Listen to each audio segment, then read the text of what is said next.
लोग स्पेशली विधायिका को देखने वाले हैं।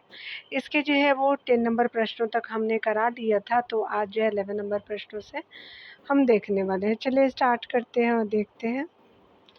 यहाँ पे 11 नंबर प्रश्नों से हम देखने वाले हैं, स्टार्ट करते हैं। यहाँ पे बताया जा रहा है क्या कि अगर हम बात करें आपका कथनों पे विचार करना है, तो यहाँ पे जो है बताना है कि किसी भी जो है विधेयक पर दोनों सदनों में जो है मतभेद की स्थिति पैदा होने पर लोकसभा अध्यक्ष द्वारा संयुक्त जो है वो बैठक आहूत की जा सकती है। उसके अलावा दूसरे ऑप्शन में बताया जा रहा है कि धन विधेयक के संबंध में राज्यसभा जो है उसे या तो स्वीकार कर सकती है, संशोधन जो है प्रस्तावित कर सकती है। तो चलिए हम लोग का क्या पूछा जा रहा है, असत्य या सत्य, तो उसको देखने का कोशिश करते हैं। तो हमसे क्या पूछा जा रहा है क्या कि यहाँ जो है असत्य बताना, तो ए क्या हो जाएगा, असत्य हो जाएगा। तो यहाँ पे जो है वो डिटेल को देखते हैं। बताया जा रहा है क्या कि संविधान के जो है अनुच्छेद 108 के तहत किसी विधेयक यानी धन विधेयक या जो है वो संविधान संशोधन विधेयक को छोड़कर की बात किया जा रहा है, यानी किसी विधेयक में जो है धन विधेयक को हटा के या संविधान संशोधन विधेयक को हटा करके, तो आपका जो है वो 108 के तहत किसी विधेयक पर जो है वो दोनों सदनों में मतभेद की स्थिति होने पर राष्ट्रपति द्वारा संयुक्त बैठक आपका आयोजित की जा सकती है, जिसकी अध्यक्षता जो है लोकसभा अध्यक्ष करते हैं, और जो इसलिए आपका कथन एक असत्य है। ठीक है। धन विधेयक को जो है राज्यसभा या तो आपका स्वीकार कर सकती है या आपका संशोधन प्रस्तावित कर सकते हैं, लेकिन धन विधेयक को जो है स्वीकार नहीं कर सकती है। यदि जो है वो राज्यसभा 14 दिन तक जो है वो विधेयक पर पूर्ण निर्णय नहीं लेती है, तो उसे जो है वो राज्यसभा से भी पारित माना जाएगा। इसीलिए आपका जो है वो कथन सत्य है। यहाँ पे बताया जा रहा है कि कौन जो है वो कथन सत्य है, विचार करना है आपको। बताना है कि भारतीय संविधान के अनुच्छेद 109 में जो है वो धन विधेयक संबंधी जो है वो प्रक्रिया का उल्लेख किया गया है। तो यहाँ पे क्या हो जाएगा कि एक पहला कथन सत्य है। किसी भी विधेयक को सदन में जो प्रयुक्ता आपका जो है वो प्रस्तुत करने से पूर्व जो है राष्ट्रपति को स्वीकृति लेनी होती है, तो ये गलत हो जाएगा। तो पहला आपका सही हो जाएगा। यहाँ पे बताया जा रहा है कि संविधान के अनुच्छेद 109 में जो है वो धन विधेयक संबंधी प्रक्रिया को उल्लेख किया गया है, तथा संविधान के जो अनुच्छेद 110 में जो है वो धन विधेयक को परिभाषित किया गया है। कोई भी विधेयक दोनों सदनों से पारित होने के बाद जो है वो राष्ट्रपति की स्वीकृति मिल जाने पर ही जो है वो कानून बनता है। धन विधेयक तथा किसी जो है राज्य क्षेत्र के आपका किसी राज्य के राज्य क्षेत्र, नाम एवं सीमाओं में परिवर्तन संबंधी विधेयकों को ही जो है वो राष्ट्रपति की पूर्व जो है वह पूर्व सहमति से सदनों में प्रस्तुत किया जा सकता है। इसलिए कथन एक सत्य है, दूसरा असत्य हो जाएगा। 13 नंबर प्रश्नों को देखेंगे। बताया जा रहा है कौन सा जो है वो सत्य है। संसदीय विशेषाधिकार के संबंध में जो विचार करना है। सदन में कुछ भी आपका कहने के बावजूद आपका जो है वो किसी सदस्य के विरुद्ध जो है वो कोई कानूनी कार्रवाई आपका नहीं की जा सकती, बिल्कुल सत्य है। इसके हनन की स्थिति में सदन के अध्यक्ष को अंतिम निर्णय आपका लेने की जो है शक्ति प्राप्त होती है। तो ये क्या है कि आपका दोनों कथन सत्य हो जाएगा। यहाँ पे क्या हो जाएगा कि सी जो है वो सही हो जाएगा। उपरोक्त दोनों कथन सत्य हो जाएगा। संविधान के अनुच्छेद 105 में जो है वो संसदीय विशेषाधिकारों के संबंध में उपबंध किया गया है। तो यहाँ आपने देखा 14 नंबर प्रश्न में देखिए बताया जा रहा है क्या 14 नंबर प्रश्न में बताया जा रहा है कि संसद की कार्यवाही के दौरान किस काल में जो है वो आपका पूछे गए प्रश्नों का उत्तर देने के लिए मंत्री बाध्य नहीं है। तो शून्यकाल के लिए जो मंत्री बाध्य नहीं है, प्रश्नकाल के लिए है। ठीक है, तो ये आपने देख लिया। यहाँ पे बताया जा रहा है कि संसद के अधिवेशन के समय प्रतिदिन प्रश्नकाल में जो है वो मंत्रियों को तीखे आपका जो प्रश्नों के उत्तर देने होते हैं। शून्यकाल में जो है सदस्य किसी भी महत्वपूर्ण मुद्दे को उठा सकते हैं, परंतु आपका मंत्री उसका उत्तर देने के लिए बाध्य नहीं है। ठीक है। 15 नंबर प्रश्न में देखना है कि कौन सा जो है वो सत्य नहीं है। तो यहाँ पे बताया जा रहा है क्या कि सरकारी जो है कार्यक्रमों को लागू करने के लिए जो वित्तीय संसाधनों की व्यवस्था बजट के द्वारा की जाती है, बिल्कुल सही है। संसदीय जो है वो स्वीकृति के लिए जो बजट बनाना और उसे पेश करना जो सरकार की जो है वो संवैधानिक जिम्मेदारी है। अगला कथन में बताया जा रहा है कि भारत के नियंत्रक एवं महालेखा परीक्षक और संसद की जो है लोक लेखा समिति की रिपोर्ट के आधार पे विधायिक धन के जो है वो दुरुपयोग के जो है मामले की जांच कर सकती है। तो यहाँ पे क्या हो जाएगा कि सत्य नहीं है। तो यहाँ पे क्या हो जाएगा कि स्पेशली आपका जो है वो उपयुक्त में से कोई नहीं हो जाएगा। ठीक है, तो डी हो जाएगा। उपयुक्त सभी जो कथन सत्य है। संविधान के अनुच्छेद 112 में वार्षिक आपका वित्तीय विवरण यानी बजट के संबंध में प्रावधान है। सरकार के कार्यक्रमों को लागू करने के लिए वित्तीय आपका संसाधनों की व्यवस्था बजट के द्वारा की जाती है। संसदीय स्वीकृति के लिए जो बजट बनाना और उसे पेश करना जो है सरकार की संवैधानिक जिम्मेदारी है। इसी जिम्मेदारी के कारण जो विधायिका को कार्यपालिका के खजाने पर नियंत्रण करने का अवसर भी मिल जाता है। भारत के जो है नियंत्रक एवं जो है महालेखा परीक्षक और जो है वो आपका संसद की लोक लेखा समिति की रिपोर्ट के आधार पर वह धन के दुरुपयोग के मामले की जो है वो जांच कर सकती है। लेकिन संसदीय नियंत्रण का जो है एकमात्र आपका उद्देश्य सरकारी धन के दुरुपयोग को यानी सदुपयोग को जो है सुनिश्चित करना आपका नहीं होता है। यह वित्तीय नियंत्रण द्वारा जो विधायिका जो है वो आपका सरकार की नीतियों पर भी जो है नियंत्रण करती है। ठीक है, चलिए यहाँ 16 नंबर प्रश्न में बताया जा रहा है क्या है कि स्पेशली बात करें तो सत्य कथन बताना है। संसदीय समिति के संदर्भ में जो विचार करना कौन सा सत्य है, तो ये समिति कानून बनाने में महत्वपूर्ण भूमिका निभाती, बिल्कुल सही है। ये सदन के दैनिक कार्य में कोई आपको भूमिका नहीं निभाती, ये गलत है। समितियां केवल जो है सदन के अधिवेशन के समय ही कार्यरत जो है वो रहती है, गलत है ये भी। ये समितियां जो है विभिन्न आपको विभागों के द्वारा किए गए खर्चों की जांच, भ्रष्टाचार के मामलों की पड़ताल आदि करती है, तो ये भी सही हो जाएगा। 1 और 4 जो है वो सही है, तो आपका ए जो ऑप्शन सही हो जाएगा। चलिए यहाँ पे देख लेते हैं। यहाँ पे बताया जा रहा है कि संसदीय समितियां जो है वो कानून बनाने में महत्वपूर्ण भूमिका निभाने के साथ साथ जो है सदन के दैनिक आपके कार्य में भी भूमिका निभाती है। अतः कथन 1 सत्य है, 2 जो है असत्य है। समितियां आपका सदन का अधिवेशन होने या न होने दोनों ही जो स्थितियों में कार्यरत रहती है, अतः जो है वो कथन 3 असत्य है। ये समितियां जो विभिन्न विभागों के द्वारा आपका किए गए कार्यों की जांच, भ्रष्टाचार के मामलों की पड़ताल करती है, इसीलिए कथन 4 जो है वो सत्य है। 13 नंबर प्रश्न में कहा जा रहा है क्या कि निम्नलिखित में से जो है वो कथनों पर विचार कीजिए। तो यहाँ सत्य बताना है, तो यहाँ पे बताया जा रहा है कि स्थायी समिति के अतिरिक्त जो है वो संयुक्त संसदीय समिति का जो है वो भी महत्वपूर्ण स्थान है। ठीक है, तो स्थायी समिति के अतिरिक्त जो है वो संयुक्त जो है वो संसदीय समिति का भी जो है वो महत्वपूर्ण स्थान है, बिल्कुल सही है। सत्य पूछा गया है। संयुक्त जो है समिति में जो है लोकसभा के सदस्य ही होते हैं, तो ये गलत है, दोनों के सदस्य होते हैं, ये आपका सही हो जाएगा। ठीक है, अस्थायी समिति के जो है अतिरिक्त संयुक्त जो है वो संसदीय समिति का भी जो है वो महत्वपूर्ण स्थान है। इन समितियों में दोनों जो है सदनों के सदस्य मौजूद होते हैं। ठीक है, 18 नंबर प्रश्न में देखिए बताया जा रहा है क्या कि आपका जो है वो उपयुक्त कथनों में से जो है कौन सा जो है वो सत्य है। ठीक है, संविधान में संसद की कार्रवाई को सुचारू ढंग से संचालित करने संबंधी प्रावधान का उल्लेख नहीं है, तो ये गलत है। सदन का अध्यक्ष विधायिका की कार्यवाही के मामले में सर्वोच्च अधिकारी होता है, तो ये आपका सही हो जाएगा। तो आपका जो है बी सही हो जाएगा, पहला सही नहीं है। संविधान में जो है वो संसद की कार्रवाई को सुचारू ढंग से संचालित करने संबंधी प्रावधान का स्पष्ट उल्लेख है, अतः जो है वो आपका स्पेशली एक जो है वो सत्य है। क्या पूछ रहा था कि नहीं है, इसीलिए गलत हो गया। सदन का जो है अध्यक्ष विधायिका की कार्यवाही के मामले में सर्वोच्च अधिकारी होता है, इसीलिए कथन आपका 2 सत्य हो जाएगा। 19 नंबर प्रश्न में देखिए तो विचार करना है, बताना है सत्य कथन कौन सी है। तो चलिए यहाँ पे देखते हैं। 19 नंबर प्रश्न जो है वो दल बदल संबंधी निम्नलिखित कथनों पर विचार कीजिए। बताया जा रहा है कि यदि कोई सदन अपने दल के जो है नेतृत्व के आदेश के बावजूद सदन में उपस्थित न हो या निर्देशन के विपरीत मतदान करे या स्वेच्छा से दल की सदस्यता से त्यागपत्र दे देता है, तो इसे दल बदल कहते हैं, बिल्कुल सही है। दल बदल विवादों पर जो है अंतिम निर्णय सदन के अध्यक्ष का होता है, ये भी सही है। 52वें जो संविधान संशोधन के माध्यम से दल बदल जो है विधेयक आपका दल बदल निरोधक कानून जो है वो लाया गया है, बिल्कुल सही है। दल बदल जो है वो आपका सीधे होने पर जो है उक्त सदन की जो है वो उक्त सदस्य की सदन में सदस्यता समाप्त हो जाती है, साथ ही उस जो है व्यक्ति को किसी भी जो है राजनीतिक आपका जो है वो पद हेतु भी अयोग्य जो है वो घोषित कर दिया जाता है। यानी आपका सिद्ध होने पर तब आपका क्या होगा कि उस सदस्य को सदन में सदस्यता समाप्त हो जाती है, यही आपका बोला जा रहा है। कथन कौन से पूछा जा रहा है, सत्य है, तो सारे सत्य हो जाएगा। उपयुक्त में से सभी हो जाएगा, तो डी हो जाएगा। 52वें संविधान संशोधन अधिनियम 1985 के द्वारा दल बदल निरोधक जो है कानून लाया गया था। 91 आपका संविधान संशोधन अधिनियम 2003 के इस जो है वो कानून को और सशक्त बनाया गया है।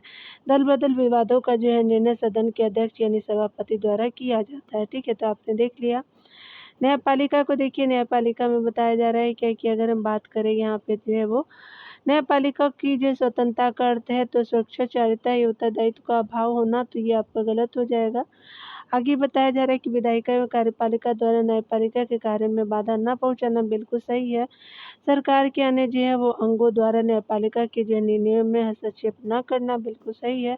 न्यायाधीश द्वारा बिना भय या भेदभाव के जो है वो अपना कार्य करना, तो ये भी सही हो जाएगा। तो 2, 3, 4 सही हो जाएगा। तो यहाँ पे क्या हो जाएगा कि आपका जो है वो सी सही हो जाएगा।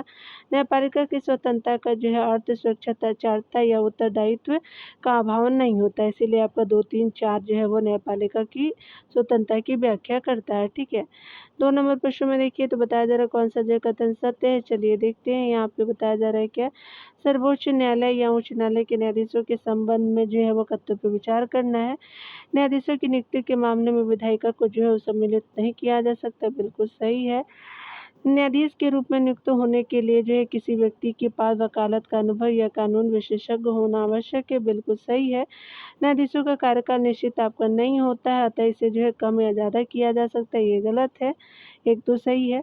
आगे बताया जा रहा है कि न्यायाधीशों के वेतन और भत्ते के लिए विधायिका की स्वीकृति ली जाती है, तो ये आपका गलत है। तो 1 और 2 जो है वो सत्य हो जाएगा।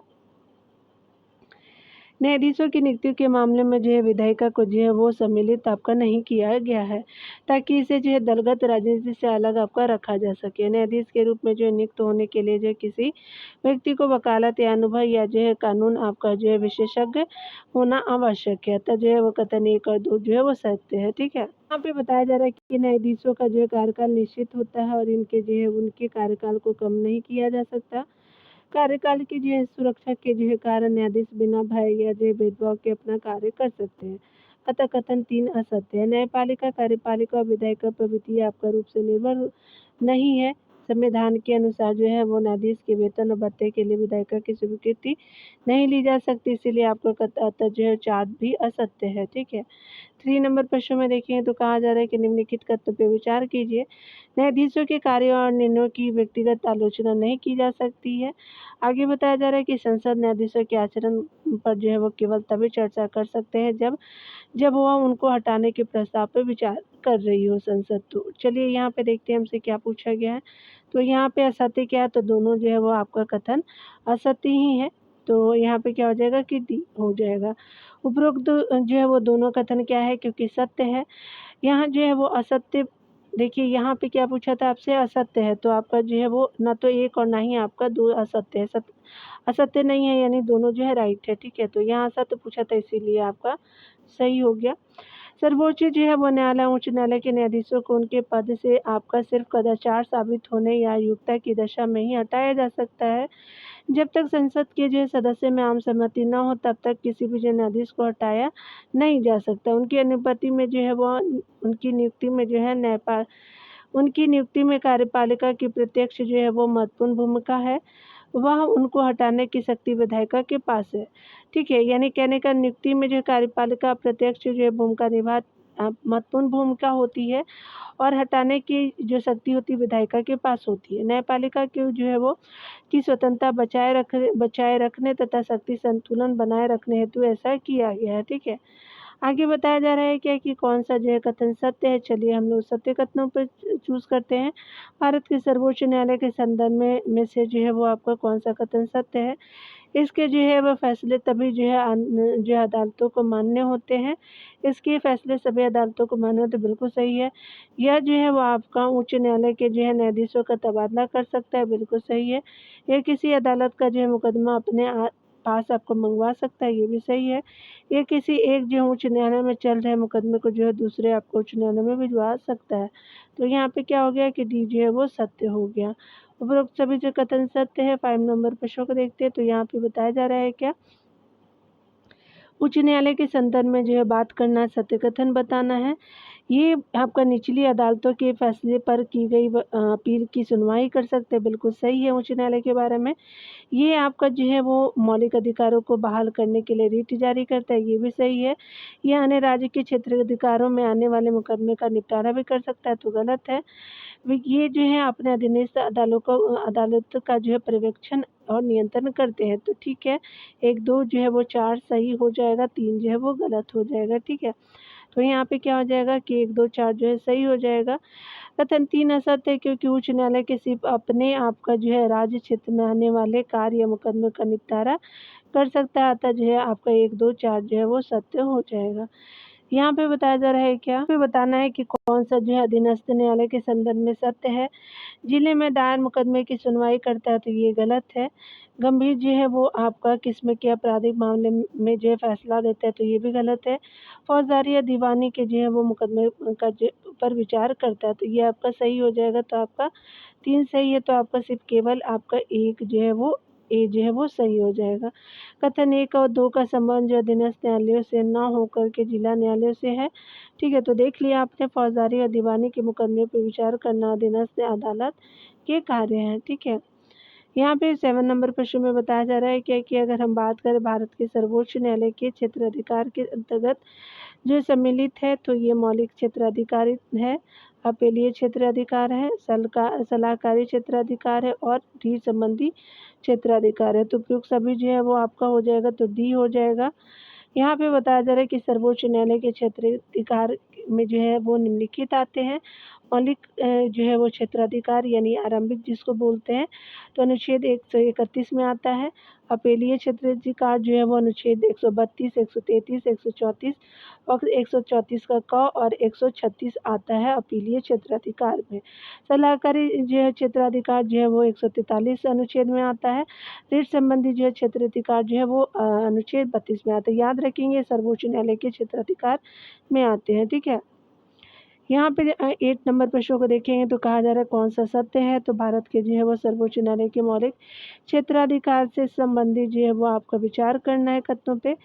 यह अधिकार उसे संघीय मामलों में एक जो निर्णायक की भूमिका प्रदान करता है, बिल्कुल सही है। केंद्र एवं राज्य के बीच तथा आपको विभिन्न राज्यों में परस्पर जो है वो कानूनी विवादों को हल करने की जिम्मेदारी सर्वोच्च न्यायालय की है, तो सत्य कथन हो जाएगा। तो दोनों कथन जो है वो सत्य हो जाएगा। तो यहाँ पे क्या हो जाएगा, किसी बिल्कुल सत्य हो जाएगा, तो दोनों कथन सत्य है। अनुच्छेद संविधान के अनुच्छेद 131 के तहत सर्वोच्च न्यायालय को जो है मौलिक या प्रारंभिक क्षेत्राधिकार प्राप्त है। भारत के सर्वोच्च न्यायालय को जो है प्राप्त मौलिक क्षेत्राधिकार उसे संघीय मामलों में निर्णायक की जो भूमिका प्रदान करता है। केंद्र तथा राज्यों के बीच और विभिन्न जो है राज्यों के मध्य जो है वो उत्पन्न कानूनी विवादों को हल करने का अधिकार जो है सर्वोच्च न्यायालय को प्राप्त है। इसे मौलिक क्षेत्राधिकार कहा ही इसलिए जाता है क्योंकि ऐसे मामलों की जो है सिर्फ सर्वोच्च न्यायालय ही सुनवाई कर सकता है, ठीक है, न कि उच्च न्यायालय और न ही अधीनस्थ न्यायालय में इसकी जो अपील की जा सकती है। तो यही कारण है हाई कोर्ट में आप कर सकते हैं, सुप्रीम कोर्ट में, सॉरी, ठीक है। 9 नंबर प्रश्नों को देखें तो कहा जा रहा है कि सर्वोच्च न्यायालय के अपीलीय क्षेत्राधिकार संबंधी निम्नलिखित जो है कथनों पर विचार कीजिए। पहला बताया जा रहा है कि कोई भी व्यक्ति उच्च न्यायालय के जो है निर्णय के विरुद्ध सर्वोच्च न्यायालय में जो है अपील कर सकता है। आगे देखते हैं। यहाँ पे बताया जा रहा है कि सर्वोच्च जो है वो न्यायालय में जो है वो अपील के पहले उच्च न्यायालय को यह प्रमाण पत्र देना पड़ता है कि वह मुकदमा सर्वोच्च न्यायालय में अपील करने लायक है, अर्थात उसमें संविधान या कानून की व्याख्या करने जैसा कोई गंभीर मामला उलझा हुआ। तो बिल्कुल सही है, 1 और 2 दोनों सही है। इससे क्षेत्राधिकार करते कि सर्वोच्च न्यायालय जो है पूरे आपका मामले पर पुनर्विचार करेगा और कानूनी मुद्दों को दोबारा जांच करेगा। तो तीनों जो है वो कथन सही हो जाएगा। तो यहाँ पे क्या हो जाएगा कि आपको उपयुक्त जो है वो कथन आपका जो है वो उपयुक्त से सभी हो जाएगा, तो डी जो है वो सही हो जाएगा। यहाँ पे बताया जा रहा है कि उपयुक्त सभी जो है वो कथन सत्य है। उच्च न्यायालय को अपील के लिए जो है प्रमाण पत्र देना पड़ता है कि वह जो है वो मुकदमा सर्वोच्च न्यायालय में अपील करने लायक है, अर्थात उसमें संविधान या कानून की व्याख्या करने संबंधी कोई गंभीर मामला उलझा है। यदि किसी मामले में उच्च न्यायालय अपील की जो आज्ञा न दे, तब भी जो है वो सर्वोच्च न्यायालय के पास यह शक्ति है कि वह उस मुकदमे में आपका की गई अपील को विचार के लिए स्वीकार कर ले, ठीक है। 10 नंबर प्रश्न में बताया जा रहा है कौन सा सत्य है। तो देखिए यहाँ पे बताया जा रहा है कि भारत का जो है राष्ट्रपति लोकहित या संविधान की व्याख्या से संबंधित किसी विषय को सर्वोच्च न्यायालय के पास जो है परामर्श हेतु भेज सकता है। बिल्कुल सही है। सर्वोच्च न्यायालय लोकहित या जो है संविधान की व्याख्या आपका संबंधित किसी विषय पर न तो सलाह देने हेतु बाध्य है और न ही जो है वो राष्ट्रपति उस सलाह को मानने हेतु बाध्य होगा। ठीक है, तो ये दोनों कथन जो है वो सत्य हो जाएगा। तो यहाँ पे क्या हो जाएगा कि सी जो है बिल्कुल सत्य हो जाएगा। उपरोक्त दोनों कथन जो है सर्वोच्च न्यायालय के सलाह संबंधित क्षेत्र अधिकार की व्याख्या करते हैं, अतः दोनों कथन सत्य है। ठीक है, संविधान के अनुच्छेद जो है 143 के तहत भारत के जो है वो राष्ट्रपति सर्वोच्च न्यायालय से भी दी या तथ्य से संबंधित सलाह आपका मांग सकता है। ठीक है, जनहित याचिका के संबंध में जो है वो बताना है कि कौन जो है वो सत्य है। यह न्यायिक सक्रियता का सबसे जो प्रभावी साधन है। इनके द्वारा न्यायालय ने उन जो विषयों पर भी जो रुचि दिखाई जिन्हें लेकर के कुछ वर्ग आसानी से जो है अदालत नहीं जा सकते थे। तो पहला भी सही है, दूसरा भी सही है।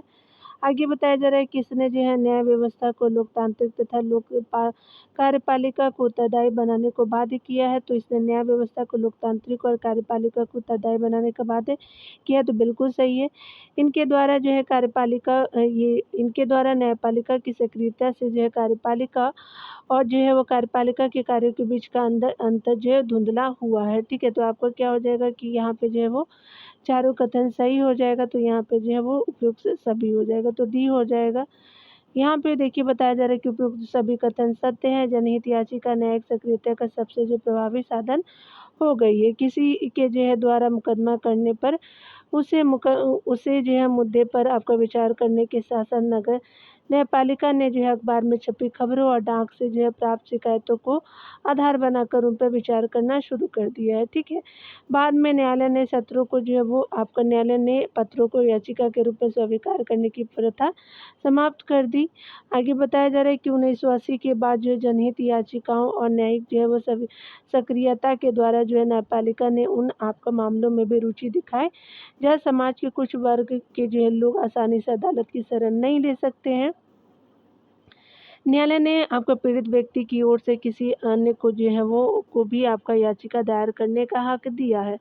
उसने न्याय जो है व्यवस्था को लोकतांत्रिक बनाया और कार्यपालिका उत्तरदायी बनने पर बात हुई। ठीक है, चुनाव प्रणाली को भी जो है इसने जो है ज़्यादा मुक्त और निष्पक्ष बनाने का प्रयास किया है। न्यायिक सक्रियता से विधायिका कार्यपालिका और न्यायपालिका के जो है कार्य के बीच का अंतर जो धुंधला हुआ है।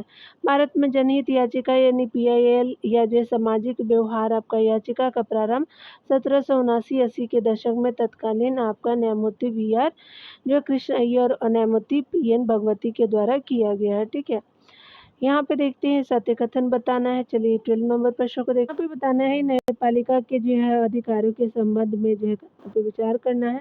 न्यायपालिका को व्यक्ति के जो है अधिकारों की रक्षा करने का दायित्व तो आपका सौंपा गया है, बिल्कुल आपका सत्य है। सर्वोच्च न्यायालय के जो है वो पास मौलिक अधिकारों के विरुद्ध किसी आपका कानून को असंवैधानिक घोषित कर उसे जो है लागू होने से आपका रोकने का अधिकार है, तो सत्य कथन ये हो जाएगा। तो यहाँ पे जो है वो सी हो जाएगा, तो 12 का सी हो जाएगा। यहाँ पे बताया जा रहा है कि उपयुक्त दोनों कथन सत्य हैं। यहाँ पे बताया जा रहा है कि उपयुक्त दोनों कथन सत्य है। न्यायपालिका को व्यक्ति के अधिकारों की रक्षा करने का जो आपका दायित्व तो सौंपा गया है। सर्वोच्च न्यायालय संविधान के अनुच्छेद 32 के तहत व्यक्ति के मूल अधिकारों की रक्षा के लिए रीट निकाल सकता है, जबकि उच्च न्यायालय जो है संविधान के अनुच्छेद 226 के तहत जो मूल अधिकारों के अतिरिक्त अन्य मामलों में भी जो रीट आपका निकाल सकता है। ठीक है, सर्वोच्च न्यायालय को जो है मूल अधिकारों के संरक्षण के जो है साथ साथ संविधान की भी संरक्षक आपका माना गया है। इसे संविधान का निर्वचन आपका यानी व्याख्या करने की शक्ति प्राप्त है। ठीक है, सर्वोच्च न्यायालय जो है संविधान के अनुच्छेद आपका 13 के तहत मौलिक अधिकारों के विरुद्ध किसी कानून को असंवैधानिक या शून्य घोषित कर सकता है। ठीक है, चलिए आगे देखते हैं। यहाँ पे मिलान करना है डियर। चलिए आपका जो बताया जा रहा है कि सर्वोच्च न्यायालय के रीट संबंधी का अधिकार तो आप सभी जानते हैं कि ये आपका जो है वो अनुच्छेद 32 में है। उच्च न्यायालय के रीट से संबंधित तो ये 226 में है, तो आपका 4 हो जाएगा। उच्चतम आपका न्यायालय की जो है अपने आदेश या निर्णय के पूर्ण अवलोकन की शक्ति तो 100 आपका जो है वो 37 में है, तो 2 हो जाएगा। उच्च न्यायालय के स्थापना और गठन तो आपका जो है उच्चतम न्यायालय का, तो ये 1 हो जाएगा, ठीक है। तो ऑप्शन 1 हो जाएगा, याद रखिएगा।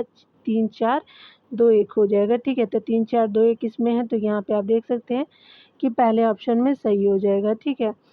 यहाँ पे बताया जा रहा है कि अनुच्छेद 32 जो है वो सर्वोच्च न्यायालय की जो है मूल अधिकारों के संरक्षण के लिए रीट निकालने की शक्ति है।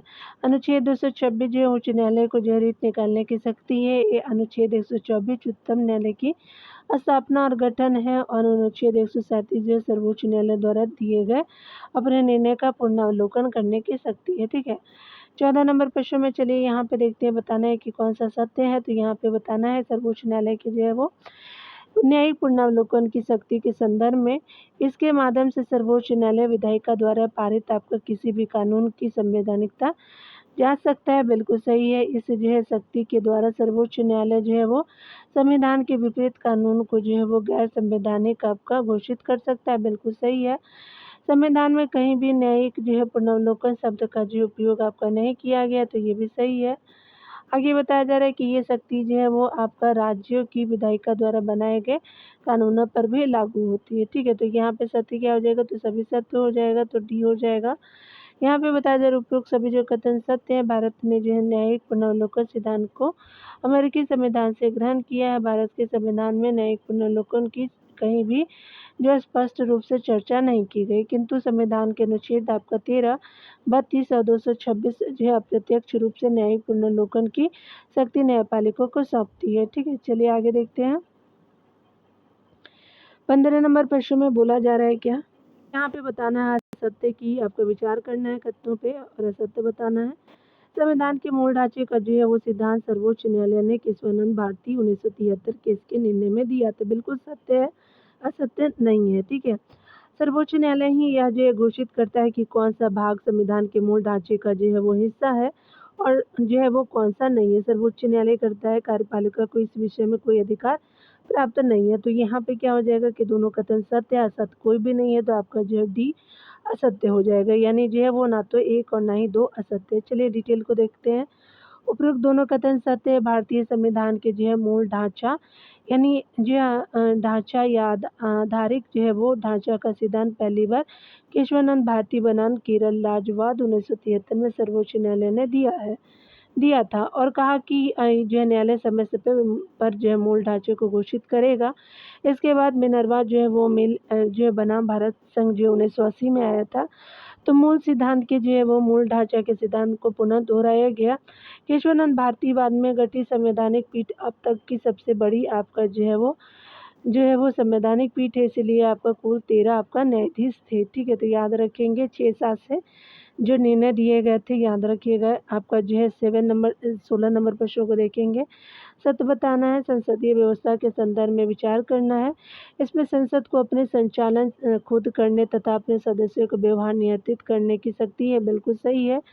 इसमें जो है वो विधायिका को विशेषाधिकार के हनन का जो है दोषी पाए जाने पर भी अपने सदस्यों को दंडित करने का अधिकार नहीं है, तो ये गलत है। यहाँ पे जो है वो पहला जो है वो सत्य हो जाएगा, ठीक है। कथन 1 सत्य है, जबकि 2 जो है वो असत्य है, क्योंकि संसदीय व्यवस्था में विधायिका को विशेषाधिकार के हनन का दोषी पाए जाने पर जो है अपने सदस्यों को दंडित करने का अधिकार है, ठीक है। 17 नंबर प्रश्न में बताया जा रहा है क्या कि जो है वो केशवानंद भारती जो है मुकदमे के संदर्भ में न्यायालय के निर्णय में जो है शामिल था। तो संविधान का एक मूल ढांचा है, संविधान का एक मूल ढांचा और संसद सहित कोई भी जो है वो उस मूल ढांचे से छेड़छाड़ नहीं कर सकता। बिल्कुल सही है।